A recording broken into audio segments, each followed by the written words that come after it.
Hi everyone, I just wanted to jump on. I'm getting ready to make some chili and I'm going to be using my Black+Decker 7-quart crock pot. Love this thing. I use it all the time. As you can see, it has 3 settings. It has a low, a high, and a warm. I use this at least once a week. Take it to work with me when we're doing a potluck day. And it also comes with chalk because this part of the black surface, you can actually write on it with chalk. Again, I can't say enough about this. It's so easy to use. If this one would ever break, which I've had it for a couple years, so it's going to keep on trucking on, I would definitely rebuy it.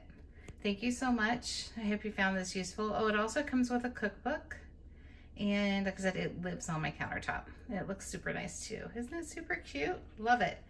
Well, thank you so much, and I hope you enjoyed this, and happy cooking.